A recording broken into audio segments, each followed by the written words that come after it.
बटोंगे तो कटोंगे, एक हो तो सेफ है। ये दोनों बयान बहुत सामयिक हैं और सत्य हैं। हमको बटना नहीं है। पहली बात, वे शंकराचार्य ही नहीं हैं, वे भारतीय संविधान का एक अक्षर नहीं जानते। 370 धारा अब कभी नहीं आएगी। उनकी 7 पुष्टि यत्न करे तो भी नहीं आएगी। गौ माता की रक्षा भी हो और 370 धारा समाप्त रहे, यही मेरा मंतव्य है। राजनीति गुंडों को करनी चाहिए, राजनीति लुच्चों को करनी चाहिए, राजनीति लफंगों को करनी चाहिए। भगवाधारी को ही राजनीति करनी चाहिए। सूटेड बूटेड को भारत में राजनीति नहीं करनी चाहिए। इन दिनों देश में बटोंगे तो कटोंगे, एक हो तो सेफ है, वो एक बयान चल रहा है। उसको लेकर काफ़ी राजनीतिक चर्चा है, देश भर में चर्चा है। कई जो लीडर है कांग्रेस के, उनके भी बयान इस पर आए हैं। आपका क्या मत है इस बारे में? ये दोनों बयान बहुत सामयिक हैं और सत्य हैं। हमको बटना नहीं है। चाहे पंथ अनेक हों, हम सब हिंदू एक हों। और जब हम एक होकर रहेंगे तो हमारा कोई बाल भी बांका नहीं कर सकेगा। वैसे एक अंगुल होती है तो कोई भी तोड़ देता है, और जब 5 हो जाए मुक्का तो तोड़ने वाले के दांत टूट जाते हैं। जी, मेरा एक सवाल था कि जम्मू कश्मीर में धारा 370 से जुड़े जो सवाल है, उसमें हाल ही में जो एक शंकराचार्य जी है, अभिनंदन जी, उनका एक बयान आया है।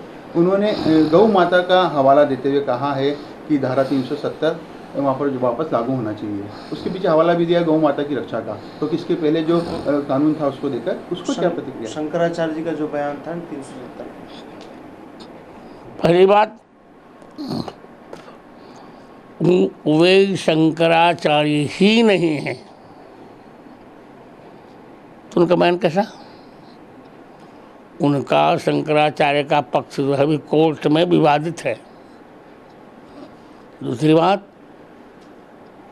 वे भारतीय संविधान का एक अक्षर नहीं जानते। 370 धारा अब कभी नहीं आएगी। उनकी 7 पुष्टि यत्न करे तो भी नहीं आएगी। तो 370 धारा से नुकसान, देश का नुकसान बहुत है। 370 धारा से एक ही देश में 2 संविधान चलेंगे, 2 झंडे चलेंगे। 370 के रहने से हम वहाँ ज़मीन नहीं खरीद सकते। 370 हम वहाँ कुछ भी नहीं कर सकते। हम कश्मीर को अलग नहीं होने देंगे। हाँ, गौ माता की रक्षा भी हो और 370 धारा समाप्त रहे, यही मेरा मंतव्य है। गुरुजी, एक बयान कल जो कांग्रेस के अध्यक्ष है मल्लिकार्जुन खड़गे जी, उनका साधु संतों के बारे में आया। खासतौर पे जो भाजपा में शामिल साधु संत है, उनके जो पहनावे हैं उनको लेकर उन्होंने बात कही है। क्या कहना है उनका? क्या योगी जी के लेकर उन्होंने कहा कि भगवाधारी को राजनीति नहीं करनी चाहिए। कहाँ लिखा है? राजनीति गुंडों को करनी चाहिए, राजनीति लुच्चों को करनी चाहिए, राजनीति लफंगों को करनी चाहिए। भगवाधारी को ही राजनीति करनी चाहिए। ये भगवा ध्वज, ये भगवा रंग भगवान का रंग है। इसी भगवे झंडे को शिवाजी ने फहराकर पूरे राष्ट्र को एक कर दिया, महाराष्ट्र को एक कर दिया था।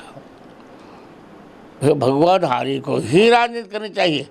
सूटेड बूटेड को भारत में राजनीति नहीं करनी चाहिए।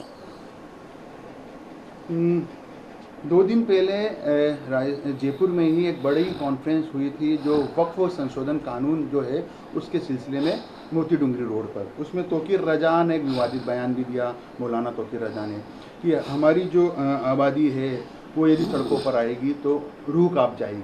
इस प्रकार के बयान आना किस तरह देखते हैं आप? वो खड़ा गया है। यदि उसकी आबादी ये कहती हमारी आबादी यदि एक हो जाएगी ना, तो इनके ये 141 देशों में कहीं नहीं रह पाएंगे, तो इनको रसातल ही जाना पड़ेगा। एक सनातन जो बोर्ड है उसकी भी मांग चल रही है, आपका क्या मत है इस बारे में? वो हम लोग अभी कुंभ में मीटिंग करेंगे, बैठक करेंगे, फिर निर्णय लेंगे। एक मेरा सवाल है, मोहन भागवत जी जो आरएसएस प्रमुख है, उन्होंने हाल ही में एक बयान दिया था कि जो तीसरे विश्व युद्ध की संभावना बन रही है, वो पूरा विश्व है, उनकी निगाहें वैश्विक शांति के लिए भारत की ओर है। क्या लगता है आपको? सही है। आपने जो महाकुंभ होने वाला है उसके लिए भी कहा है पाकिस्तान को लेकर, महाकुंभ में किस प्रकार की आपकी तैयारी? महाकुंभ में हनुमान जी का 1000 कुंड यज्ञ होगा। 1.25 करोड़ आहुतियाँ हनुमान जी के चरणों में अर्पित की जाएंगी, और हमें विश्वास है कि हनुमान जी की कृपा रहेगी, तब पाकिस्तान द्वारा हथियाया हुआ कश्मीर का भाग हमको मिल जाएगा।